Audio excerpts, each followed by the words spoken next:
اعوذ باللہ من الشیطان الرجیم، بسم اللہ الرحمن الرحیم۔ میں ہوں محمد انعام الرحمن، پروگرام جواب نامہ کے ساتھ آپ کی خدمت میں حاضر۔ اس پروگرام میں ہم آپ کے سوالات لیں گے اپنے موضوع سے متعلق۔ ہمارا آج کا موضوع ہے سورہ بقرہ کی ابتدائی 18 رکوع، یعنی اس کا پہلا حصہ۔ اس پہلے حصے میں اللہ تعالیٰ نے چند بنیادی باتیں جو شروع کے رکوع میں کہیں کچھ اقسام کے لوگوں کا ذکر کیا، پھر قصہ آدم و ابلیس ہے۔ اس کے بعد جو سابقہ امت مسلمہ بنی اسرائیل، اس کے حوالے سے ایک تفصیلی گفتگو کی، اور پھر اس کے بعد تحویل قبلہ یعنی یروشلم سے مسجد حرام کی طرف قبلے کی تحویل کا ذکر آیا۔ آپ کے اس حوالے سے جو بھی سوالات ہوں گے وہ آپ ہمارے کمنٹ سیکشن میں لکھ سکتے ہیں، یا پھر ہماری جو آن لائن کلاس ہے زوم پر، اس میں اپنے سوالات دے سکتے ہیں۔ ہم آپ کے تمام سوالات کے جوابات اپنے میزبان جناب خالد محمود عباسی صاحب سے لیں گے۔ تو چلیے اب ہم چلتے ہیں اپنے پروگرام میں اور شروع کرتے ہیں اس کو۔ جناب خالد محمود عباسی صاحب کو خوش آمدید کہتے ہیں۔ خالد محمود عباسی صاحب، یہ بتائیے گا کہ سورہ بقرہ کے بالکل ابتدا ہی میں یہ ایک بات آئی ہے کہ ایمان والوں کی ایک وصف کا ذکر ہوا ہے، ان کی ایک صفت آئی ہے کہ وہ غیب پر ایمان رکھتے ہیں۔ غیب کو تھوڑا سا ڈیفائن کر دیجئے کہ غیب سے مراد کیا ہے؟ بہت سادہ ہے کہ وہ تمام امور جو ہمارے حواس خمسہ کی گرفت میں نہیں آتے، یعنی جو ہمارے مشاہدے میں نہیں آ سکتے، ہم جنہیں نہ آنکھیں دیکھ سکتی ہیں، نہ کان سن سکتے ہیں، نہ ہمارے عقل کی رسائی ان تک ہو سکتی ہے ان حواس کے ذریعے سے، تو وہ غیبی امور ہیں جی۔ اور اس میں ظاہر ہے ایمانیات ساری کی ساری غیبی امور میں آئے گی۔ تو ایمان تو ہے ہی غیب، جو رسول کی لائی ہوئی خبر کی بنیاد پر آپ مانتے ہیں، آپ کے اپنے مشاہدے میں وہ چیز نہیں ہوتی۔ جی، تو اس حوالے سے ایک سوال آیا کہ جو بھی سائنسی ایجادات ہیں یا انکشافات ہیں، یعنی مثال کے طور پر آج سے 20 سال بعد جب سائنس جہاں پہنچ چکی ہوگی، تو آج ہمارے علم میں وہ چیزیں نہیں ہیں، یعنی کسی کو بھی وہ نہیں پتہ، لیکن وہ جب 20 سال بعد پہنچ چکی ہوں گی تو ہمارے سامنے آ چکی ہوں گی، لیکن آج وہ ہمارے لیے غیب کا درجہ رکھتی ہیں۔ تو کیا اس طرح کی چیزیں بھی غیب کے اندر شامل ہیں؟ ہاں، وہ آپ کے غیب کے اندر شامل ہیں۔ جو ایمان والا غیب ہے وہ تو اسی چیز انہی پر مشتمل، انہی امور پر مشتمل ہے جن کی خبر وحی نے دی ہے۔ جو آپ کی دسترس میں، انسان کی دسترس میں، اس کے مشاہدے میں کبھی آ سکتے ہیں، وہ ٹیکنیکلی تو آپ انہیں غیب کہہ سکتے ہیں کہ ابھی وہ ہم سے غیب ہیں، ہمارے سامنے نہیں ہیں، لیکن اصطلاحاً وہ غیب نہیں ہیں، کیونکہ وہ آپ کی ریچیبل ہیں آپ کے لیے، آپ کبھی نہ کبھی ان تک پہنچ جائیں گے، لیکن ان تک اپنی دنیا میں رہتے ہوئے آپ اللہ کو دیکھ نہیں سکتے، آپ جنت دوزخ نہیں دیکھ سکتے۔ یعنی کہ یہ جو غیب ہے یہ انسان کے جو پورا علم ہے، ایکوائرڈ نالج، اس کی ایک حد ہے۔ جی، یہ ہمیشہ اس کے لیے غائب ہی رہے گا۔ صحیح، ٹھیک ہے نا؟ تو وہ جو چیزیں آپ بتا رہے ہیں کہ وہ آج غائب ہیں، اس طرح تو میرے لیے ابھی امریکہ غائب ہے۔ صحیح ہے، ٹھیک ہے، مجھے تو نہیں نظر آتا امریکہ، جی، لیکن اگر میں وہاں پہنچوں گا تو نظر آ جائے گا۔ صحیح۔ تو یہ تو خیر اگر میرے لیے غیب ہے تو کسی مائک کے لیے غیب نہیں ہے، وہ میرا کوئی بھائی انسان وہاں پہ موجود ہے جسے نظر آ رہا ہے، وہ بیٹھا ہوا ہے نیو یارک میں یا کسی امریکہ کے شہر میں، تو اس کے لیے غیب۔ تو غیب کا مطلب یہاں پہ بالکل خاص ہے، اور وہ جو انسان کے حواس کی گرفت میں آنے والی چیزیں نہیں ہیں، کسی بھی انسان کی حواس کی گرفت میں نہیں آ سکتے۔ صحیح۔ ایک قطر سے سوال آیا ہمارے پاس کہ ترتیب نزولی اور ترتیب مصحف، ان میں کیا فرق ہے؟ اس کی وضاحت کر دیجیے۔ ترتیب نزولی یہ ہے کہ جس ترتیب میں قرآن مجید نازل ہوا ہے، مثلاً آپ دیکھیں کہ سب سے پہلی آیت، اس پہ اتفاق ہے کہ اقرا باسم ربک الذی خلق نازل ہوئی ہے، جو پہلی دفعہ جبریل علیہ السلام نے آ کے نبی صلی اللہ علیہ وسلم سے جس کا جو آیات 5 آیات اتاری ہیں، تو مصحف میں وہ جا کے 30ویں پارے میں آئی ہے۔ تو ترتیب مصحف میں سب سے پہلے سورہ فاتحہ ہے، پھر سورہ بقرہ ہے، پھر سورہ آل عمران ہے، پھر سورہ نساء ہے، پھر سورہ مائدہ ہے، سورہ ناس آخر میں ہے۔ صحیح۔ اور ترتیب نزولی میں وہ سورۃ الناس بہت پہلے نازل، مکے میں نازل ہو گئی، 2 تہائی قرآن مکے میں نازل ہو گیا، اور یہ جو پہلے لگا ہوا ہے سورہ بقرہ، اور یہ تو یوں سمجھیے کہ 13 سالوں کے بعد نازل ہوئی ہے۔ تو یہ ترتیب مصحف ہے جو ہمارے پاس اس وقت کتابی صورت میں ترتیب موجود ہے، یہ مصحف کی ترتیب ہے، صحیفہ۔ اور وہ جو نبی صلی اللہ علیہ وسلم پر جو جس زمانی ترتیب سے نازل ہوتا رہا وہ ترتیب نزولی ہے۔ صحیح۔ سورہ بقرہ کے دوسرے رکوع میں ہی یہ بات آئی کچھ لوگوں کی طرف سے کہ جن کا دعویٰ ہے کہ ہم اللہ پر ایمان رکھتے ہیں، یوم آخرت پر ایمان رکھتے ہیں، لیکن اللہ تعالیٰ نے کہا کہ یہ مومن نہیں ہیں، ان کے ایمان کی نفی کی گئی. تو ایسی کیا وجہ ہے جبکہ وہ آخرت پر بھی ایمان رکھتے ہیں اور اللہ پر بھی جو کہ کائنات کی سب سے بڑی حقیقت ہے اس پر ایمان رکھتے ہیں، تو وہ کیا وجہ ہے؟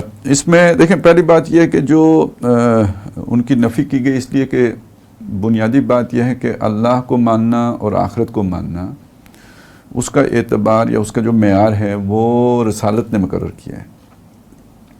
آپ کس اللہ کو مانتے ہیں، آپ کس آخرت کو مانتے ہیں؟ آخرت کا ایک تصور ہندوؤں کا بھی ہو سکتا ہے، آخرت کا ایک تصور کسی اور کا، یہودیوں کا بھی تھا کہ ہمیں آگ گنتی کے چند دن چھوئے گی، اس سے زیادہ نہیں چھو سکتی. تو آخرت کا ایک آپ کا خود ساختہ تصور بھی ہو سکتا ہے. اسی طرح اللہ کے بارے میں بھی آپ کا ایک خود ساختہ تصور ہو سکتا ہے جو آپ نے خود گڑھ لیا ہو، یا انسانوں نے بنا لیا ہو، یا کسی خاص گروہ نے بنا لیا ہو، مکتب فکر نے ایجاد کر لیا. تو وہ کون سا تصور اللہ کا صحیح ہے؟ وہ صحیح ہے جس کا تعارف، جو اللہ کا جو تعارف نبی نے پیش کیا، رسول نے پیش کیا، کتاب نے پیش کیا. ٹھیک ہے. اور آخرت کا وہی تصور صحیح ہے جس کی خبر آپ کو رسالت کے ذریعے سے ملی ہے، نہ کہ آپ کا اپنا خود تراشیدہ.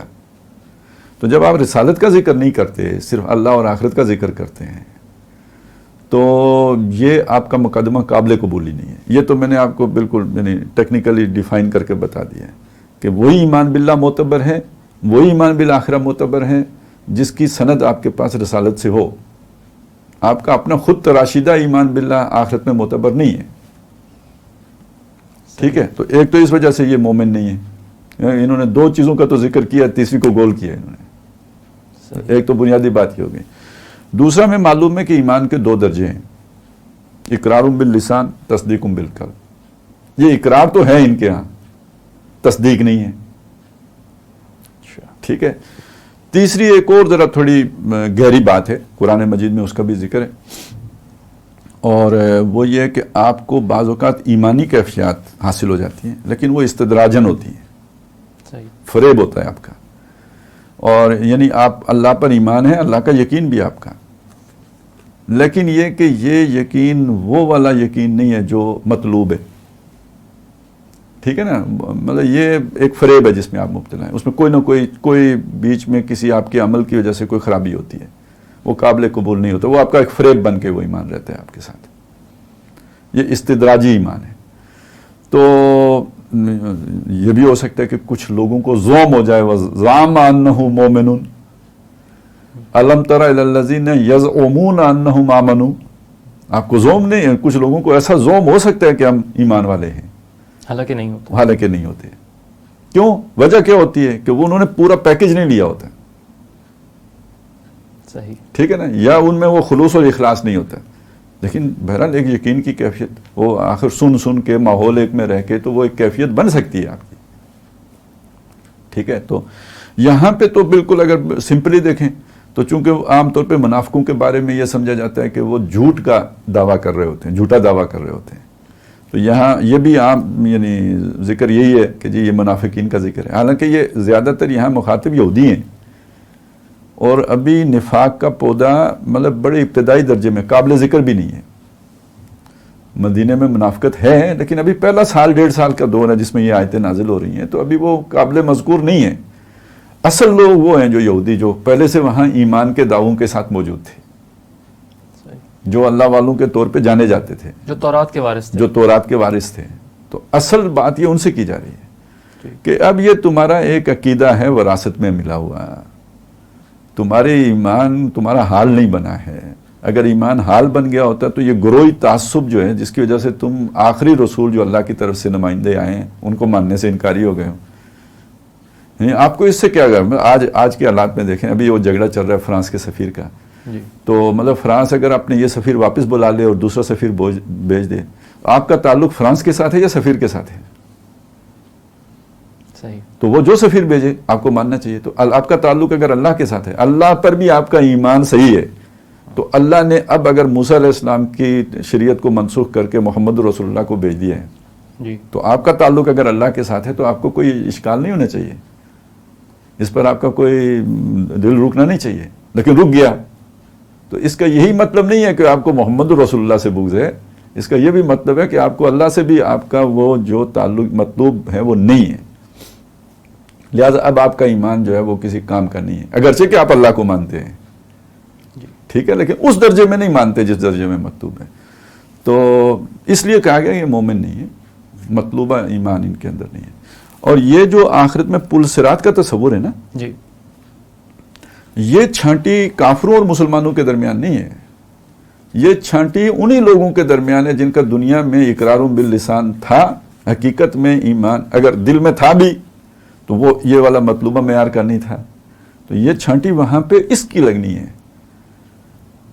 اس لیے کہ وہ جب پیچھے رہ جائیں گے وہ کافر نہیں ہوں گے، وہ کہیں گے الم نکم معکم، ہم تمہارے ساتھ نہیں تھے، ہم مومن تھے. تو انہیں زوم دنیا میں بھی تھا کہ ہم مومن ہیں، یہ سمجھتے تھے کہ ہم مومن ہیں، یہ زوم ان کا آخرت تک ساتھ جائے گا، یہاں تک کہ پل صراط کی چھانٹی پہ بھی جب ہو جائے گی چھانٹی، یہ پیچھے رہ جائیں گے وہ آگے بڑھ جائیں گے تو پیچھے سے بھی پکار کے کہیں گے الم نکم معکم. تو یہ مغالطہ ان کا وہاں تک چلا جائے گا. اس لیے میں نے کہا تھا یہ استدراج ہے، یہ ایک دھوکہ ہے، صحیح، ٹھیک ہے. وہاں آتا بھی ہے یخادعون اللہ والذین آمنوا وما یخدعون الا انفسهم، یہ ایک دھوکہ کھائے ہوئے ہیں، یعنی کہ یہ ایک بالکل خود فریبی اپنے آپ خود فریبی ہے، ہے. خود فریبی ہے. اچھا، ہم دیکھتے ہیں کہ سب سے پہلے یہ بات قرآن مجید میں جو آئی تو یہ یہودیوں نے کی کہ ہم اللہ کو مانتے ہیں، آخرت کو مانتے ہیں، تو ہمیں بھی برابر کا مسلمان سمجھا جائے. اس کے ساتھ ساتھ پھر منافقین میں بھی جیسے کہ آپ نے عرض کیا کہ یہ چیز آ گئی، اور آج بھی کچھ لوگوں کے ذہن میں یہ کیڑا کلبلا سکتا ہے. میں اسی طرف آ رہا ہوں. ہم دیکھتے ہیں کہ جب اکبر نے دین الہی کا ایک تصور دیا کہ سارے مذاہب کو ایک ساتھ کیا جائے، تو اس میں ایمان بالرسالت جو تھا وہ خاص ہدف تھا. بالکل. اس کے بعد جب ہمارے ہندوستان بر صغیر میں انگریز آیا اور حدیث کے حوالے سے کچھ لوگوں نے شکوک و شبہات اٹھائے، تو باقاعدہ ایک منظم مہم بھی چلی کہ جو انکار حدیث ہے اس حوالے سے ایک فتنہ بھی اٹھا. تو کیا یہ ایک ہی سلسلے کی لڑی ہے؟ سب بہت ہی ایک ہی جراثیم ہے یہ سب؟ بڑے اچھے طریقے سے اپنی بات سامنے، بالکل 100% ایسی بات ہے. اب آپ دیکھیں یہاں رسالت کا انکار نہیں ہے، رسالت کا انکار نہیں ہے، ہدف ہونے کا جو آپ نے کہا نا ہدف ایمان بالرسالت تھا، تو انکار نہیں ہے، بلکہ اس کے ساتھ ہو سکتے عشق کے دعوے بھی ہوں، نعتیں بھی ہوں، یہ سب کچھ ساتھ ہوں. انکار اتباع کا ہے، اتباع کا ہے، انحراف کہہ لیں، چلیں انکار نہ بھی کہیں، ٹھیک ہے. تو انحراف اتباع سے ہو رہا ہے، اطاعت سے ہو رہا ہے. تو آپ کو ایک جداگانہ تشخص دوسروں سے عطا کرنے والی شے رسالت ہے، یہ آپ کو ذہن میں رکھنا چاہیے، ٹھیک ہے نا. آپ یہودیوں سے مختلف کیوں ہیں، آپ نصرانیوں سے مختلف کیوں ہیں؟ ایمان اللہ کے ایمان پر تو آپ اور وہ مشترک ہیں، آخرت کے ایمان پر آپ اور وہ مشترک ہیں، ٹھیک ہے. تھوڑے سے اس کے ساتھ اگر ہندوؤں کو دیکھیں تو چلیں بھگوان تو ایٹریبیوٹس تو ایک جیسے ہی ہو جائیں گے تھوڑے سے فرق کے ساتھ، ٹھیک ہے. اسی لیے وہ کشور کے اللہ کے وہ ہمارے وزیر اعظم صاحب جو ہے نا وہ نواز شریف صاحب، یہ والے نہیں، انہوں نے کہہ بھی دیا تھا کہ بھئی وہ ایک ہی کو مانتے ہیں. تو اکبر کے دور میں یہ تھا، مسجد مندر ہکڑو نور. تو مسئلہ یہاں پہ بھی یہ ہے کہ جو آپ کو ہندو سے جدا کرنے والی شے ہوگی، جب آپ اللہ کے نبی کے اتباع کریں گے تو آپ مختلف ہیں، وہ مختلف ہو گئے، ٹھیک ہے نا. آپ کا علیحدہ تشخص قائم ہی اسی سے ہوتا ہے. اسی لیے بعض لوگ کہتے ہیں کہ دو قومی نظریے کی بنیاد ہندوستان میں مجدد الفسانی نے رکھی تھی. اگر آپ اس وقت کھڑے ہو کے اتباع رسول پر زور نہ دیتے تو یہ جداگانہ تشخص ہی باقی نہ رہتا. تو پھر کل آ کے تو اورنگزیب عالمگیر نے کیا تیر چلانے تھے، اور اگر وہ نہ ہوتا تو پھر دو قومی نظریہ آخر کدھر سے اسے نمو ملتی اور کہاں سے وہ یہ اس طرح بڑے آسانی سے آپ اسے کھڑا کر لیتے. تو یہ اصل میں ایک پورا تسلسل ہے. تو یہ بات بالکل صحیح ہے کہ جو رسالت ہدف ہوتی ہے بائی معنی کہ اتباع ہدف ہوتا ہے، کہ بھائی اتباع سے جان چھڑانی. اسی اتباع سے جان چھڑانے کا ایک طریقہ ہے جو انکار سنت کی صورت میں،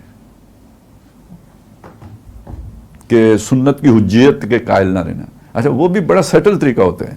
یہ آپ کہتے ہیں نا جی یہ منکر حدیث ہیں، وہ کہتے ہیں نا دیکھیں نا ہم یہ حدیث مانتے ہیں، ہم وہ حدیث مانتے ہیں، ہم یہ حدیث کوٹ کرتے ہیں. تو اصل مسئلہ ہے حدیث نہیں، اصل سنت ہے، ٹھیک ہے. اور سنت کو یعنی بطور حجت ماننا، قانون میں اس کا ایک عمل دخل ماننا، جب آپ اس کی حجیت کو ختم کر دیتے ہیں اور اسے بس ایک آپشنل شے بنا دیتے ہیں تو پھر آپ ایک لائسنس دے دیتے ہیں کہ آپ چاہیں تو عمل کریں تو چاہیں تو عمل نہ کریں. یہ بالکل وہ حرکت ہے جو سینٹ پال نے عیسائیوں کے ساتھ کی تھی.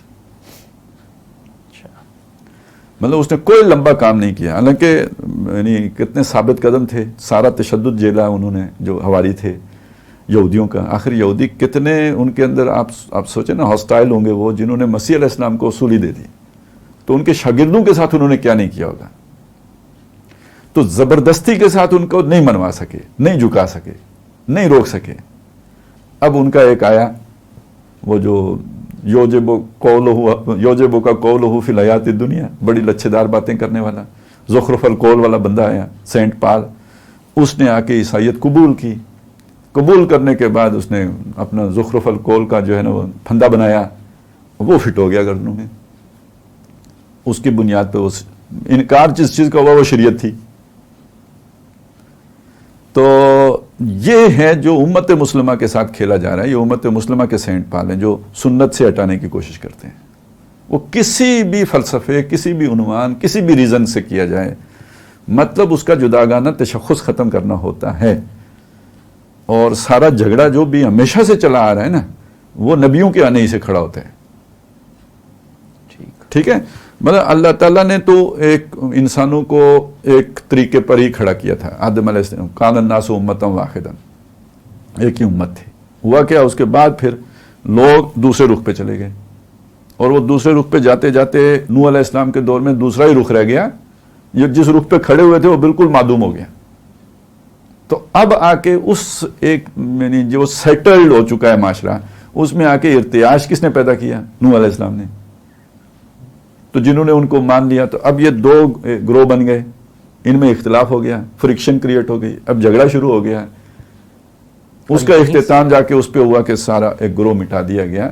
تو یہ سارا معاشرے کے اندر جو تلاطم ہوتے ہیں, تو یہ تو رسالت پر ایمان ہی سے پیدا ہوتا ہے. آپ رسالت کی چھٹی کر دو, باقی پھر ایمان باللہ کو آپ ادھر ادھر موڑ سکتے ہو. آپ موحد ہوتے ہوئے سب کے ساتھ گزارا کر سکتے ہو, ٹھیک ہے نا. آپ عاشق رسول ہوتے ہوئے سب کے ساتھ چل سکتے ہو. کو ایگزسٹنس پھر ممکن ہو جاتی ہے, کیونکہ وہ تو آپ نے ایک 10 منٹ کی نعت پڑھنی ہوتی ہے نا, کرنا کرانا کچھ بھی نہیں ہے. اور آپ نے ایک توحید پہ تقریر کرنی ہوتی ہے, اللہ احد اللہ الصمد لم یلد ولم یولد, بس یہ کرنا ہوتا ہے. آپ نے توحید عملی کیا تو اس میں کام ہی ختم ہو گیا. بس نظری توحید بیان کرنی ہوتی ہے, وہ دوسرے بھی واہ واہ کر لیتے ہیں. وہ تو ایک مزیدار بات ہے, ہر ایک کو لذت دیتی ہے. اچھا, ساتھ ساتھ آپ کے سوالات کا ہمیں انتظار رہے گا. ہمارے کمنٹ سیکشن میں لنک موجود ہے, اس میں آپ آن لائن کلاس کے ذریعے بھی سوالات کر سکتے ہیں, اور آپ براہ راست کمنٹ سیکشن میں آ کر بھی سوالات کر سکتے ہیں. تو اس حوالے سے خالد صاحب سوال آیا ہے کہ کس مثال سے سمجھانا, تمثیل سے سمجھانا, یہ ابلاغ کے لیے یا کمیونیکیشن کے لیے کتنا مؤثر ہے, اور اس پر ایک سلیم الفطرت آدمی کا, یعنی جو تمثیلات ہیں اس سے اس پر اس کا کیا طرز عمل ہونا چاہیے, اس پر وضاحت کر دیں. سلیم الفطرت کا یا سلیم العقل کا؟ سلیم الفطرت یہاں پر لکھا ہے جو سوال میں آیا. اچھا, دیکھیں سلیم الفطرت ہے تو پھر تو سوال وہ صحیح ہو جاتا ہے. مسئلہ کیا ہے, مسئلہ سمجھ لیں کہ آپ نے بتانا ہے اس چیز کے بارے میں جو آپ کے تصور میں نہیں ہے. ہم نے بات جہاں سے شروع کی تھی, آپ نے جو سوال کیا تھا ایمان بالغیب کا, غیب میں وہ شے ہے جو آپ نہیں جانتے, آپ کے لیے وہ تصور اجنبی تصور ہے. تو کسی کو کسی اجنبی تصور کو ایجوکیٹ کرنا کوئی آسان کام تو نہیں ہے. صحیح, ٹھیک ہے. ایک شے نہ آپ نے دیکھی, نہ سنی, نہ اس کے بارے میں سنا, نہ چکھی, نہ محسوس کی. اب ذرا اس کا کانسیپٹ کسی کو کرا کے تو دکھائیں. میں ایک سادی سی بات آپ کے سامنے رکھتا ہوں. بچہ ہے ایک چھوٹا, اس کو ذرا شادی کا تصور سمجھا کے دکھائیں. ٹافی کا سمجھا لیں گے کیونکہ وہ اس کا تجربہ ہے ٹافی, تو اسے آپ بتا سکتے ہیں کہ فلاں کمپنی کی ٹافی فلانی کمپنی کی ٹافی کی طرح ہوتی ہے, یہ کیونکہ اس کا تجربہ اسے ہے. لیکن آپ اسے شادی کا تصور, اس کی جو بھی لذت ہے وہ ذرا سمجھا کے دکھائیں. نیور. اسی طرح یہاں بیٹھ کے اب جنت سمجھانا, دوزخ سمجھانا, اللہ سمجھانا, نہ آپ نے دیکھا, نہ سنا, نہ محسوس کیا, نہ مشاہدے میں آئی, یہ کوئی آسان کام نہیں ہے. تو یہ ایسے حقائق کہ جو آپ کی نظروں سے اوجل ہیں، یہی وہ متشابہات ہیں جن کو ایک طرف سمجھانا ضروری ہے، یعنی ان کا کوئی نہ کوئی کانسیپٹ تو دیں گے نا، تو تب بندے کے اندر وہ تصور اجاگر ہوگا. تو ایک طرف تو وہ تصور اجاگر کرنے کے لیے کوئی کسی نہ کسی درجے میں انفارمیشن آپ نے دینی ہے، اور دوسری طرف پرابلم یہ ہے کہ آپ اس قابل نہیں ہو کہ اس کو آپ اس کا امیجن کر سکو. تو اب تمثیلات ضرورت بنتی ہے ابلاغ کے لیے. یہ کہنے والے کی مجبوری نہیں ہے، سمجھنے والے کی لمیٹیشن ہے، جس کی وجہ سے تمثیلات کے پیرائے میں گفتگو کی جاتی ہے. اور یہی وجہ ہے کہ تمام الہامی کتابیں تمثیلات سے بری ملیں گی آپ کو، وہ تورات ہو، انجیل ہو، قرآن ہو، کیونکہ جب انہوں نے ان حقائق کو آپ کے سامنے منکشف کرنا ہے جو آپ کے آواز کی گرفت میں نہیں آتے، جہاں تک آپ کے تخیل کی پرواز نہیں پہنچ سکتی، تو وہ آپ کو سمجھانے کے لیے پھر آپ کے ارد گرد سے مثالوں کی روشنی میں ہی سمجھایا جا سکتا ہے، اس کے علاوہ اور کوئی ذریعہ نہیں ہو سکتا. صحیح. یا پھر سب کو نبی بنایا جائے اور ان کو کوئی طور کی سیر کرائی جائے یا انہیں معراج کروائی جائے، تو پھر امتحان ختم. اسی لیے کہا نا وما کان اللہ لیطلعکم علی الغیب، اطلاع دے سکتا ہے تمہیں غیب کی، لیکن یہ اس کی شان نہیں ہے کہ تمہیں غیب بتائے. وَلَٰكِنَّ اللَّهَ يَجْتَبِي مِن رُسُلِهِ مَن يَشَاءُ، غیب کے لیے وہ چن لیتے ہیں اپنے رسولوں میں سے جس کو چاہتے ہیں. تو یہ ڈیمانڈ یعنی کوئی نئی ڈیمانڈ نہیں ہے، یہ پرانی ڈیمانڈ بھی تھی. یعنی وہ مشرکین مکہ نے بھی کہا تھا وَقَالَ الَّذِينَ لَا يَعْلَمُونَ لَوْلَا يُكَلِّمُنَا اللَّهُ، ہم سے اللہ سیدھی بات ڈائریکٹ ہم سے کیوں نہیں کرتا، او تاتینا آیا، یا چلیں کوئی معجزہ ہی آ جائے. اچھا، یہ مطالبہ بنی اسرائیل نے بھی موسیٰ علیہ السلام سے کیا تھا. وَإِذْ قُلْتُمْ يَا مُوسَىٰ لَن نُؤْمِنَ لَكَ، یہ ایسی باتوں سے ہم نہیں مانیں گے. حَتَّىٰ نَرَى اللَّهَ جَهْرَةً، دیکھ نہ لیں جب تک اسے، ہم باتوں کا اعتبار نہیں کریں گے. تو یہ مطالبہ ہر دور میں ہوا ہے کہ بھئی ہمیں تمثیلات یا اس طرح جو ہے نا باتوں سے نہ سمجھائیں، دکھا دیں ذرا، ہم مشاہدہ کر لیں. تو پھر امتحان ختم ہو جائے. اس کے لیے اللہ نے صرف نبی چنے ہیں جن کو اللہ دکھا دیتا ہے. صحیح. ٹھیک ہے، وہ بھی کامل تو ان کا بھی نہیں دیکھا ہوتا، لیکن بہرحال اس ایک ضروری حد تک اللہ تعالیٰ انہیں علم غیب میں سے مشاہدہ کرا دیتا ہے. باقیوں کے لیے یہ ہے کہ ان نبی کی لائی ہوئی خبر کو مانیں، تصدیق کریں، یہی ان کا امتحان ہے.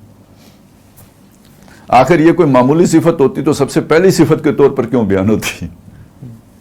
ہدی للمتقین الذین یؤمنون بالغیب. تو یہ ایک بڑی بنیادی وصف ہے جو ایک متقی انسان کے اندر ہونا چاہیے. صحیح. فیصل صاحب کا سوال ہے راول پنڈی سے. خالد صاحب نے ایک جگہ کہا ہے کہ علم ایک وحدت ہے اور علم میں جو تقسیم کی جاتی ہے وہ غلط ہے، جبکہ ہم نے ڈاکٹر اسرار احمد مرحوم کی زبانی سنا ہے کہ العلم علمان، یعنی علم دو طرح کے ہیں. تو اس حوالے سے وضاحت ذرا کر دیں. علم ہی دو طرح کے ہیں نا جی. ٹھیک ہے، یہ تو نہیں کہ دو علم ہیں جن کا آپس میں کوئی تعلق نہیں ہے. الٹیمیٹلی تو وحدت بن جائیں گے نا، ایک ہی جگہ جا کے سمائیں گے. تو بہرحال ابھی جو بات ہم کر رہے تھے اسی کی روشنی میں بڑا آسان ہو جاتا ہے کہ جو کہا گیا نا کہ علم دو طرح کے ہیں، تو یہ تو دو طرح کے قرآن نے بیان کیے ہیں. ایک علم وہ ہے جو علم الاشیاء ہے، اور دوسرا علم وہ ہے جو علم الوحی ہے. تو یہ دو علم تو ہیں.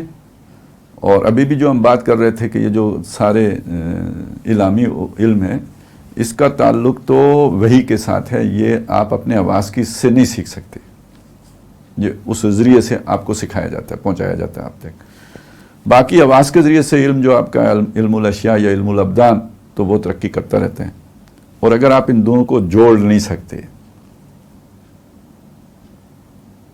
ٹھیک ہے نا، ایک طرف آپ کا علم الاشیاء ترقی کر، دوسری طرف آپ کے پاس علم وحی آیا ہے، ان میں اگر آپ تطبیق نہیں کر سکتے، ان میں ربط نہیں قائم کر سکتے، تو دین اور دنیا علیحدہ علیحدہ رہیں گے. ٹھیک ہے نا. ربط قائم کریں گے، وحدت قائم کریں گے، تو تب جا کے دین و دنیا اکٹھے ہوں گے. اب آپ سمجھ لیجئے، جہاں تک سائنسی علوم کا تعلق ہے، جو بھی نیچرل سائنسز ہیں، ان کا علم وحی سے کوئی جھگڑا ہے ہی نہیں. یہ بڑی غلط فہمی ہے کہ بھئی سائنس نے دین کو پیچھے، نہیں، سائنس کا دین سے کیا جھگڑا ہے. سائنس نے اگر کہا کہ بھائی سورج چلتا ہے تو اس سے کیا دین کو فرق پڑ گیا؟ ہاں کوئی غلط دین ہو جو کہیں نہیں کھڑا ہے تو پھر اس کا فرق ہوگا. جو کلام اللہ کے پاس سے آیا ہے وہ تو غلط نہیں ہو سکتا. ٹھیک ہے نا. تو ایک جو جسے کہتے ہیں نا ایک فیکچوئل بات، سائنس ایک بات تو اندازے سے بھی کرتی ہے، وہ تو سائنس ہوتی نہیں، وہ تو تھیوری ہے.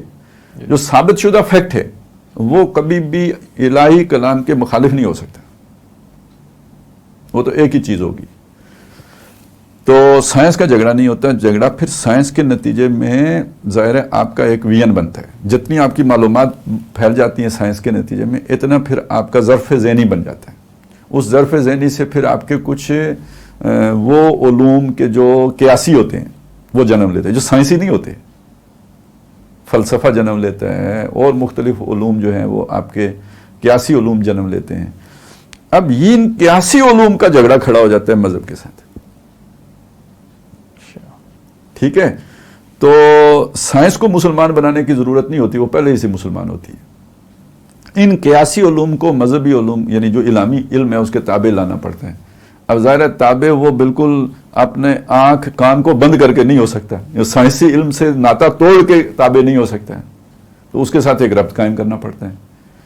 تو اب انہی قیاسی علوم میں معاشیات کا علم بھی ہے، اسی میں آپ کا جو ہے نا وہ جو سیاسیات کا علم بھی ہے، سماجیات کا علم بھی ہے، سوشیالوجی بھی ہے. تو یہ جسے ہم کہیں گے کہ اس کا ایک جوڑ پیدا کریں گے وحی کے ساتھ کہ وحی نے کچھ اصول دے دیے. جی بالکل ٹھیک ہے. ادھر آپ نے سائنسی اصولوں کی بنیاد پر اپنا ایک معاشرہ تشکیل دے لیا ہے جو وحی کے ان اصولوں کے ساتھ متصادم ہو گیا. تو یہ تو پھر علیحدگی ہو گئی نا، جدائی ہو گئی. تو اس میں اس جدائی کو پاٹیں گے، اس میں ربط قائم کریں گے، وحدت قائم کریں گے، تو تب جا کے معاشرہ اسلامی ہوگا. اور اگر یہ منقسم رہیں گی تو پھر وہ سائنسی رہے گا. صحیح. وہ نیچری معاشرہ ہوگا نا، پھر وہ فطرت کے تابع تو نہیں آئے گا، علم وحی کے تابع تو نہیں آئے گا. تو یہ جو آپ پاٹنے کا کام کرتے ہیں نا، یہ وہ آپ کا جو عمرانی فکر اس سے بنتی ہے. تو کسی بھی دور میں عمرانی فکر کے بغیر آپ کا وہ مذہب والا پورشن، ہاں مذہب والا پورشن تو لاگو رہ سکتا ہے لیکن الگ تھلگ آپ کی مسجد کی حد تک. دین والا پورشن لاگو ہو ہی نہیں سکتا، اس پر عمل ہو ہی نہیں سکتا جب تک کہ آپ کی عمرانی فکر نہ ہو. کیونکہ وہ جو آج آپ کا معاشرہ جس مقام پر اپنے مشاہدے سے پہنچا ہوا ہے، اس کے ساتھ وہ امان ہوگا، اس کا حل پیش کر رہا ہوگا، اس کے ساتھ جو ہے نا وہ یعنی اس کے درمیان مربوط ہو ربط قائم ہوگا، تب جا کے تو وہ چیز قابل عمل بنے گی، قابل قبول ہوگی، نافذ العمل ہو سکے گی، وگرنہ نہیں ہو سکتی. ایک سوال اس حوالے سے یہ آیا خالد صاحب کہ مغرب نے جو ترقی کی ہے ہم دیکھتے ہیں تو وہ علم الاشیاء کی یا علم الابدان جو ہیں نالج آف دی سائنسز یا میٹر، اس حوالے سے ترقی کی ہے. اور انہوں نے جب یعنی مذہب کو چھوڑا تو پھر انہوں نے ترقی کی راہ پر وہ چلے. تو یہ بات آتی ہے کہ جب تک مسلمان بھی اسی روش کو نہیں اختیار کریں گے تب تک ترقی کا خواب دیکھنا جو ہے وہ جنت الحمقاء میں رہنے کے مترادف ہے. یعنی مسلمانوں کو بھی وہی اس سے یہ سمجھ لیا گیا نا کہ مذہب کو چھوڑے بغیر آپ ترقی نہیں کر سکتے، کیونکہ انہوں نے مذہب چھوڑ کے ترقی کی تھی. تو ہم بھی اسی راستے پر جی. تو دیکھیں ان کی حد تک بات بالکل 100% ٹھیک ہے. کیوں؟ ان کا مذہب مسخ شدہ تھا. وہ ابھی سینٹ پال کا حوالہ آیا، سینٹ پال نے آ کے جو خرابیاں پیدا کر دی تھی عیسائیت کے اندر، ان خرابیوں کی وجہ سے عیسائیت کی روح ہی مجروح ہو گئی تھی. اور چونکہ اب ایک ایسا غیر منطقی قسم کا تصور بنا لیا تھا انہوں نے ایمانی کے بارے میں. عیسیٰ علیہ السلام کو اللہ کا بیٹا بنایا، پھر اللہ اور ظاہر ہے بیٹے اور باپ کا تعلق بنایا، پھر اس میں وہ جبریل امین بھی آ گئے، روح الامین یا روح القدس. تو اب وہ ایک اللہ ہے، ایک روح القدس ہیں، ایک عیسیٰ علیہ السلام ہیں، یہ پہلے حضرت مریم تھیں. تو اب ان کا آپس میں ربط و تعلق بھی قائم کرنا، تو وہ توحید پر بھی رہنا اور تثلیث کو بھی لے کے چلنا، تو ایک اور تین ایک بنانا، یہ کتنا مشکل کام ہے. تو یہ اس مشکل کام کو انہوں نے بالکل ایک جسے کہتے ہیں نا مفروضہ بنا دیا کہ بھئی یہ جو ایک ہے یہ تین بھی ہے، اور یہ جو تین ہے یہ ایک بھی ہے. اب یہ کوئی سمجھ آئی بات؟ نہیں آئی نا؟ نہیں آتی. تو نہیں آتی تو پھر کیا کریں گے آپ؟ خبردار عقل استعمال کی، جہنم میں جاؤ گے. ٹھیک ہے. تو عقل پر پابندی اس لیے لگانی پڑی کہ آپ نے عقیدہ ایسا بنا دیا جو غیر عقلی ہے. ٹھیک ہے, جو کسی لاجک میں نہیں آ سکتا, قابل قبول عقل کے لیے ہو ہی نہیں سکتا. تو آپ نے عقل کے در پہ پیرے بٹھانے ہیں. اب اچھا, جب یہ دشمنی شروع ہوگی عقل سے, تو پھر جدھر بھی عقل جانے کی کوشش کرے گی, خواہ وہ مذہب کا کھانا نہ بھی ہو, وہ اس دشمنی کی وجہ سے آپ اس کے آگے روک تھام کریں گے, کیونکہ بہرحال اس سے جو کلچر بنے گا کبھی نہ کبھی مذہب کے لیے خطرہ بنے گا نا. تو مگس کو باغ میں جانے نہ دینا کہ ناحق خون پروانے کا ہوگا, تو دور دور جا کے پریمپٹیو میئرز انہوں نے لیے. تو اس وجہ سے وہاں پہ سائنسی ترقی یا مشاہدے کی ترقی نہیں ہو سکی تھی, وہ ڈارک ایج میں چلے گئے. تو ایسے مذہب سے جان چھڑائے بغیر تو آپ ترقی نہیں کر سکتے. اسلام کے معاملے میں یہ بات 100% غلط ہے, بلکہ صحیح تر بات تو یہ ہے کہ یہ یعنی دنیا کو اس اندھیرے سے نکالنے والا ہی اسلام ہے. یہ نور جو دنیا میں پھیلا ہے اور جو جسے روشن خیالی کہتے ہیں, اس کا آغاز تو محمد رسول اللہ نے کیا صلی اللہ علیہ وسلم, بلکہ سائنسی ترقی کی بنیاد بھی قرآن مجید نے رکھی ہے. کہ دنیا جس ڈیڈکٹیو نالج سے اپنی معلومات جو ہے کا تجزیہ کرتی تھی, اس کی بنیاد پر تو کبھی بھی سائنسی ترقی نہیں ہو سکتی تھی. تو قرآن مجید ہے جس نے آپ کو آ کے انڈکشن سکھائی ہے, اجزاء کو جوڑ کر کلیہ بنانا. ٹھیک ہے, تو اسی سے تو سارا سائنسی علم وجود میں آیا ہے, یعنی اس میتھڈولوجی سے, علم کی اس طریقہ کار سے جو قرآن مجید نے دیا تھا. اور مغرب میں یہ قرآن مجید اسپین کے ذریعے سے پہنچا, اور ادھر مسلمان چونکہ بہرحال یہ ذہن میں رہے کہ ٹھیک ہے اسلام غالب آ گیا تھا, لیکن بہرحال یہودیت کی بھی ایک تاریخ تھی, عیسائیت کی بھی ایک تاریخ تھی, وہ بھی ایک کلچر, ان کا بھی ایک لٹریچر تھا, اور بڑا پوزیسنگ لٹریچر تھا. جب اس مسلمان دانشوروں نے وہ پڑھا تو ان کے بھی, جیسے آج ہم مغرب کی کوئی شے پڑھ کے متاثر ہوتے ہیں تو وہ تاثر لیے بغیر نہیں رہ سکے, لہذا وہ چیزیں اسلام میں در آئیں, وہ کیپ ہو گیا. البتہ اللہ نے اس کو اس حصے کی حفاظت کے لیے کچھ, جو وہ بنو امیہ کا ایک حصہ پہنچ گیا اسپین, اور وہاں پر یہ علم نہیں پہنچا, یہ والا جو عیسائیت سے مسلمانوں کی طرف آ رہا تھا یا جو یونان سے مسلمانوں کی طرف آ رہا تھا, وہ اس سے محفوظ رہا. صحیح. تو وہ ایک یعنی خالص چیز جو ہے نا وہاں منتقل ہو گئی, تو مسلمان تو ختم ہو گئے, چیز چلی گئی, اور اس سے یہ سارا حقوق انسانی کا تصور ہو جسے آپ روشن خیالی کہتے ہیں. اسی لیے ایک بار نے کہا نا, ہر کجا بینی جہان رنگ بو آنکھ از خاکش بے روئے دارزو, تو یہ ساری ترقی اس سے ممکن ہوئی ہے. تو بہرحال جو بات ہو رہی تھی وہ یہ کہ اس اعتبار سے اگر آپ دیکھیں گے تو اسلام رکاوٹ نہیں ہے, بس بلکہ اسلام نے تو فیسیلیٹیٹ کیا ہے. اور یہ سمجھنا کہ اسلام کو چھوڑے بغیر ہم, اس میں اس حد تک گنجائش ہے کہ جو روایتی اسلام ہم نے بنا لیا ہے نا, اسے چھوڑے بغیر آپ نہیں ترقی کر سکتے. یعنی آپ ڈسٹنکشن کر رہے ہیں اسلام اور روایتی اسلام. بالکل بالکل, کیونکہ اب قرآن یعنی چھوڑنے کا ایک مطلب یہ لیں, آپ قرآن کو بھی چھوڑ دیں, سنت کو بھی چھوڑ دیں, تو پھر تو آپ گئے نا, مرتد ہو گئے. لیکن جو ہم نے ان پچھلے عرصے میں کچھ ایسی پابندیاں خود اپنے اوپر تاریخ, جو قرآن اور حدیث نے نہیں کی ہیں, قرآن و سنت نے نہیں کی ہیں, ہمارے علم کلام نے کر دی ہیں. ہم نے روایات میں ہم کھو گئے ہیں, اور اس کے نتیجے میں امت خرافات کی نظر ہو گئی ہے. تو آخر ریکنسٹرکٹ کیے بغیر اسے, reconstruction of the religious thought in Islam کا وہ جو کانسیپٹ ہے, اس کا یہ مطلب نہیں کہ اسلام کے اصول بدل جائیں گے, اس کی بنیادیں اکھاڑ دی جائیں گی, نہیں, یہ مطلب نہیں ہے. یہ جو بیچ میں آپ نے علم کلام بنایا, اب نئے دور میں نیا علم کلام آپ کو درکار ہے. تو اس سے تو آپ کو نکلنا پڑے گا جو آپ نے خود اپنی روایتیں بنا لی ہیں, کیونکہ یہ رکاوٹ ہیں, اس میں کوئی شک نہیں ہے. جب آپ کی یہ سوچ ہو کہ آپ نے جو دنیا کا علم حاصل کیا تو آپ کتے ہو گئے, یا آپ جو ہے نا وہ خنزیر اور بندر ہو گئے, اولئک کالانعام بل ہم اضل ہو گئے, تو ان سوچوں کے ساتھ تو پھر دنیا کی ترقی نہیں ہو سکتی نا. تو کیا قرآن نے آپ کو یہ سکھایا؟ کیا محمد رسول اللہ نے آپ کو یہ سکھایا ہے کہ آپ نے اگر دنیا پڑھی تو آپ کتے ہو جائیں گے؟ نہیں. تو یہ تو آپ نے سیکھا ہے نا. تو اس حد تک تو بات ٹھیک ہے. لیکن اگر آپ یہ کہیں کہ جب تک ہم برقع نہیں اتاریں گے, اور جب تک ہم بے پردہ نہیں ہوں گے, اور جب تک ہم جو مختصر لباس میں نہیں آئیں گے تو ترقی نہیں کریں گے, تو یہ بھی غلط, یہ دوسری انتہا ہے. ٹھیک ہے, اسلام کے کسی فنڈامنٹل کو چھوڑے بغیر آپ کے لیے ترقی کی ساری گنجائشیں موجود ہیں. تو ایک قیاس مع الفارق نہ کریں کہ آپ اسلام کو عیسائیت پر قیاس کر کے اور نتیجہ یہ نکالیں کہ جی جیسے عیسائیت سے جان چھڑائے بغیر ترقی ممکن نہیں ہوئی تھی، ایسے ہی اسلام سے جان چھڑائے بغیر ترقی ممکن نہیں ہوگی۔ اللہ تعالیٰ نے جب حضرت آدم کو کہا کہ قُلْ اهْبِطُوا مِنْهَا جَمِيعًا، تو اس میں قُلْ اهْبِطُوا یہ ایک جمع کا صیغہ ہے، تو اس میں کون کون شامل ہیں آدم و حوا کے ساتھ؟ تین تو فوری شامل ہو گئے نا، اہبطوا تین پہ اطلاق ہوگا کم سے کم۔ جی جی جی ٹھیک ہے، تو آدم علیہ السلام، ٹھیک، اما ہوا، ٹھیک ہے، شیطان۔ اچھا، مطلب ابلیس بھی اس میں، شیطان بھی اس میں شامل ہے، ٹھیک ہے، صحیح۔ بنی اسرائیل کے حوالے سے، من و سلوہ کے حوالے سے بات آئی کہ اللہ تعالیٰ نے ان کی جو معاش ہے اس کا بندوبست خود ہی کر دیا، یعنی ان کو اس میں کھپنا نہ پڑے۔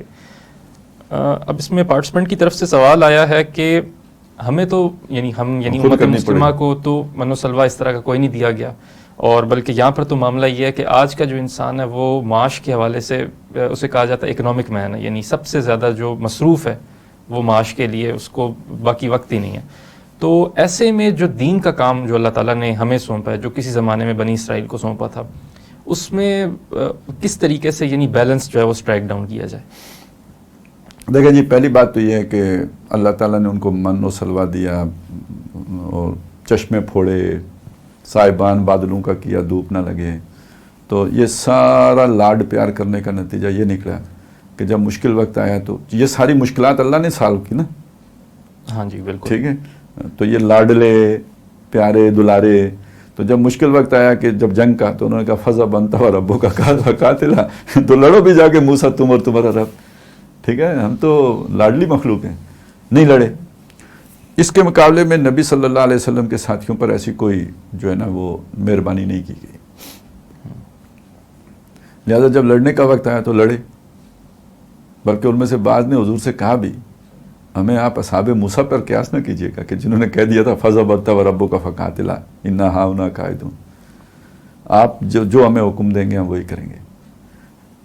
ٹھیک ہو گیا جی۔ پہلی بات تو یہ اصولی، یعنی جب آزمائشوں میں سے بندہ نکلتا ہے تو وہ پھر نکھر کے سامنے آتا ہے، اور جب اس پر عنایات اور مہربانیاں ہوں تو پھر اس میں بودا پن آتا ہے، کمزوری آتی ہے۔ یہ تو ایک حقیقت تو واضح ہو گئی۔ اب دوسری چیز کی طرف آئیں، ہم اپنے رویے کو دیکھیں، ہم کیا چاہتے ہیں؟ ہم یہ چاہتے ہیں کہ ہمیں آسائشیں ملیں، اللہ نہیں دے رہا تو ہم خود بنا لیں، اس لیے ہمارے پاس ٹائم نہیں ہے۔ ٹھیک ہو گیا؟ تو جب ہم یہ نقطہ نظر رکھیں گے کہ آسائشیں ہم نے نہیں چھوڑنی ہے، اللہ دے دے من و سلوہ کی طرح تو اوکے، نہ دے تو یہ دین تیرا وہ رکھا ہوا ہے، ہم نے تو پہلے اپنی سہولتیں پوری کرنی ہیں۔ تو کیا محمد الرسول اللہ صلی اللہ علیہ وسلم کے ساتھیوں نے یہ کیا تھا؟ نہیں، انہوں نے تو پتھر باندھے پیٹ پر، انہوں نے صبر کیا، دنیا لوٹتی ہے تو لوٹے، پرواہ نہیں کی اس کی۔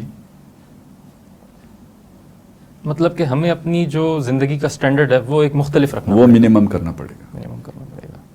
اور یہ بھی ذہن میں رکھے یہ منیمم بھی چھن جائے تو بے شک چھن جائے۔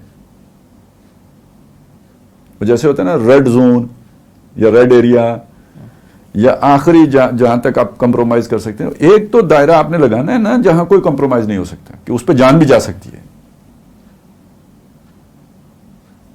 نہیں تو آپ کی ساری محنتیں دنیا میں چلی جائیں گی۔ اب میں انہی بنی اسرائیل کے ساتھ، انہیں اللہ نے من و سلوہ دے دیا نا، مہربانی کر دی۔ جب انہوں نے من و سلوہ کی جگہ آلو پیاز ٹماٹر مانگے تو اب جواب کیا دیا انہیں؟ اہبطوا مصر، نہیں، وہ اس سے پہلے اتستبدلون الذی ہوا ادنا بالذی ہوا خیر۔ ظاہر یہ تو کسی شے کا اچھا ہونا یا برا ہونا آپ کے اپنے اندرونی احساسات پر مشتمل ہے۔ کسی کو گوشت اچھا نہیں لگتا، کسی کو سبزی اچھی نہیں لگتی، تو کیا اچھا ہے کیا برا ہے اس کا فیصلہ تو اس نے کرنا ہے۔ انہوں نے جب مطالبہ کیا کہ ہمیں پیاز دیں اور دالیں دیں اور جو زمین سے نکلتا ہے وہ چیزیں دیں، تو انہیں من و سلوہ نہیں اچھا لگ رہا تھا نا، وہ اچھا لگ رہا تھا۔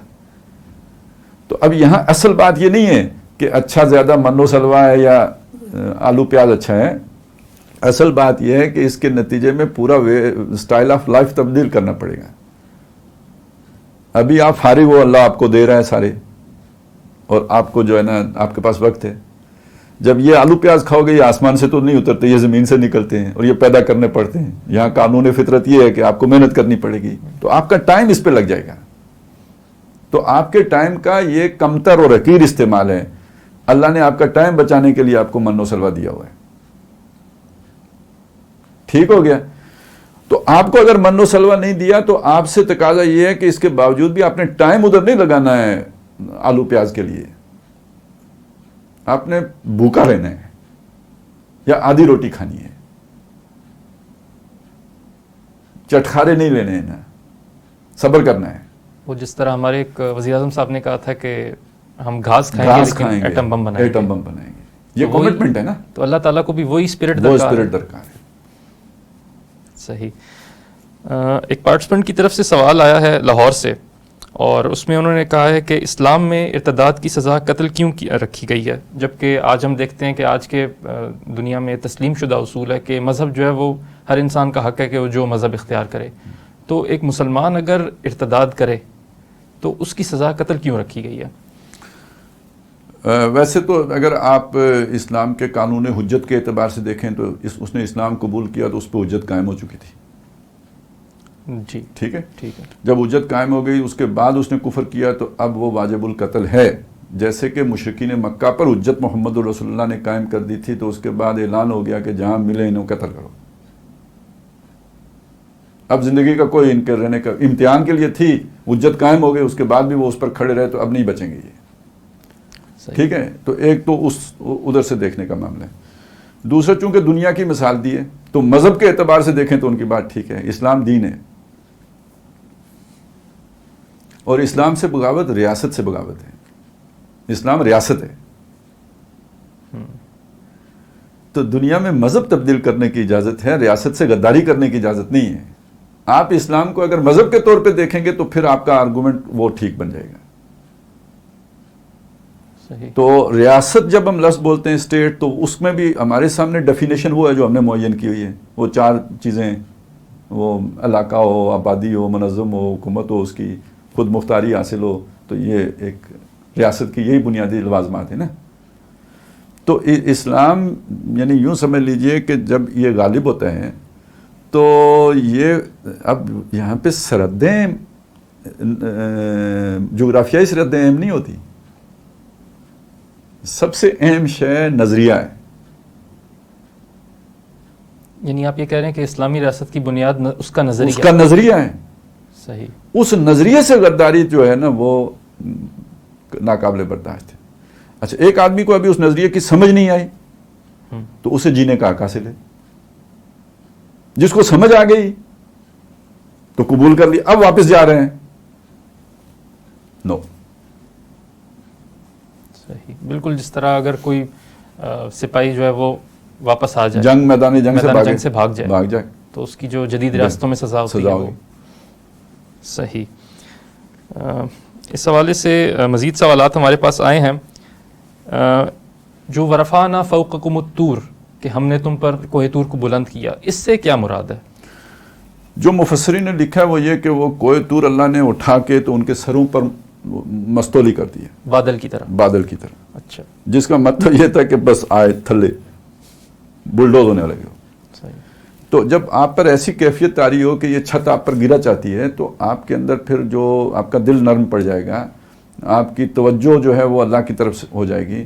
یعنی ان کے اندر خشیت پیدا کرنے کے لیے, للہیت پیدا کرنے کے لیے, وہ جو آپ بڑی ریاضت کر کے تو کسی تزکیے کے معیار پہ پہنچیں تو کوہ طور سر پہ آگے کھڑا ہو جائے تو پلک جھپکنے میں آپ کا ایمان وہاں پہنچ جائے گا. تو یعنی وہ کیفیت بنائی, پھر ان سے یہ معاہدہ لیا. اور یہ بات بتانے کی ضرورت اس لیے پیش آئی کہ وہ معاہدہ بہت ہی ایمانی کیفیات کے درمیان ان سے لیا گیا. ایسے ہی یعنی روا روی میں انگوٹھا نہیں لگوایا گیا ان سے. صحیح. انہوں نے بڑے دل و جان سے جان بچانے کے لیے وہ معاہدہ کیا تھا. پھر بھی پھر گئے بعد میں جب حالات نارمل ہوئے. اور یہی انسان کا المیہ ہے کہ جب اس کو مشکل پیش آتی ہے وہ بڑا اللہ والا ہو جاتا ہے, اور جب وہ ٹل جاتی ہے, وہ مشکل ٹل جاتی ہے تو قرآن کہتا ہے یوں گزر جاتا ہے جیسے ہمیں پہچانتا ہی نہ ہو. صحیح. عبد الوہاب اب آپ کو بھی جب ہم پاکستانی بھی جب وہ دوری چکی میں پس رہے تھے, ایک طرف ہندو تھے دوسری طرف انگریز, تو ہمیں بڑا اللہ یاد تھا. پاکستان کا مطلب کیا, لا الہ الا اللہ. جب سے ہم نے ایٹم بم بنایا دونوں کا فکر غائب. اب تو کوئی نہ ہم پر حملہ کر سکتا ہے. تو کون اللہ کون رسول, سب سے پہلے پاکستان، یہی ہوتا ہے. جب دولت نہیں ہوتی تو آپ نمازیں پڑھ پڑھ کے یا اللہ غنی کر دے، بڑا صدقہ کروں گا، خیرات کروں گا، نیک بن جاؤں گا. اور جب مل جاتی ہے تو بخلوا بہ وتولوا وہم مورزون، پھر دبئی جاؤں گا حج کرنے عمرہ کرنے. عبد الوہاب صاحب کا گجرانوالہ سے سوال آیا ہے اور وہ کہتے ہیں کہ یہ جو کانسیپٹ دیا جاتا ہے کہ کامیابی صرف دین میں ہے، سوال یہ پیدا ہوتا ہے کہ جو دنیا میں سربلند ہیں ان کے پاس کون سا دین ہے جو وہ کامیاب ہیں؟ دیکھیں، کامیابی دین میں ہے کا مطلب تو یعنی اگر کامیابی کو انسان کی کامیابی کے اعتبار سے دیکھیں تو اصل کامیابی تو آخرت کی کامیابی ہے. ذالک هو الفوز العظیم. تو وہ اس میں تو کوئی شبہ نہیں کہ وہ دین میں ہے. صحیح. تو دنیا کی کامیابی جو بھی ہے تو اس میں ظاہر ہے جو دنیا میں جتنا زیادہ کھوبے گا اتنا زیادہ آگے بڑھے گا، جتنا لگے گا جتنا کھپے گا. تو آخرت کے اعتبار سے تو خسارے کی بات ہو گئی. الذین ضل سعیہم فی الحیاۃ الدنیا، جن کی ساری محنت دنیا میں گم ہو کے رہ گئی. تو آخرت کے اعتبار سے تو وہ خسارے کی بات ہے. تو اصلاً تو یہ بات اسی معنی میں کہی جاتی ہے. اب اگر کوئی غلط فہمی کی بنیاد پر کسی اور معنی میں بھی کہتا ہے تو ایک علیحدہ بات ہے. ہاں، اگر ایک طرف آپ کے پاس دنیا بھی ہو، ساتھ آپ کے دین کی رہنمائی بھی آپ کے ہو، تو وہ تو پھر نور علی نور ہو جائے گا. ٹھیک ہے نا. پھر فرق کیا ہوگا کہ دنیا کی دولت جو ہے ایک ایسے آدمی کے پاس بھی ہے جو قارون کے پاس بھی ہے، اور وہ دولت حضرت عثمان کے پاس بھی ہے. تو ایک کے پاس دین کی رہنمائی ہے تو اس کے دولت کا مصرف دیکھیں اور اس کی زندگی کے طور طریقے دیکھیں، اور جو دوسرے جس کے پاس نہیں ہے تو اس کے طور طریقے دیکھیں. صحیح.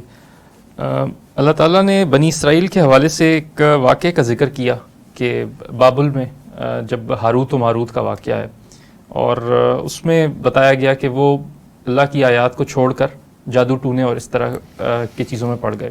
اس میں سوال یہ ہے کہ ایک فرد ہو یا چاہے ایک سوسائٹی ہو، کب اس کی یہ ایک نفسیات جنم لیتی ہے کہ وہ یعنی محنت کے راستے کو، اسٹرگل کے راستے کو چھوڑ کر یہ جو شارٹ کٹ ہے، جادو ٹونا ہے یا جسے سپرسٹیشنز کہہ دیتے ہیں، اس کے اندر مبتلا ہو جاتی ہے؟ یہ کب ایک سٹیج آتی ہے سوسائٹی میں؟ اصل میں دیکھیں، آپ نے محنت اور اس کا لفظ استعمال کیا ہے، یہ تو یہ اللہ کی ہدایت کو چھوڑ کر. ہاں، یہ اب بات اور ہوگی جی. لیکن وہ پہلی بات بھی اپنی جگہ پہ رہتی ہے. ایک تصور یہی ہے کہ آپ جب ان توہمات میں پڑھتے ہیں تو مشکل راستے سے بچنے کے لیے پڑھتے ہیں. یہ اپنی جگہ پہ ایک تصور ہے. تو یہ محض اتنی ساری بات نہیں ہوتی. آپ تمام محنت کے ساتھ بھی توہمات کو بھی لے کے چل رہے ہوتے ہیں. یہ بڑے بڑے لوگ جن کو آپ دیکھتے ہیں نا، بڑے محنتی بھی، یعنی آپ یہ چلیں ایک چھوٹی سی مثال لے لیتے ہیں. آرٹسٹ جو ہوتے ہیں، یہ جو کرکٹر ہیں، جی. انہیں تھوڑی محنت کرنی پڑتی، بہت مزدوروں سے بھی زیادہ محنت کرنی پڑتی. تپتی دھوپ میں کھڑے فیلڈنگ سیکھ رہے ہیں، کر رہے ہیں، پریکٹس کر رہے ہیں. یہ بڑا مشکل کام ہے اپنی جگہ پہ. ہمیں تو T20 نظر آ رہا ہوتا ہے جس میں وہ اس روپ میں ہوتے ہیں، لیکن اس کے پیچھے محنت کتنی ہوتی ہے. لیکن کیا یہ توہمات کا شکار نہیں ہوتے؟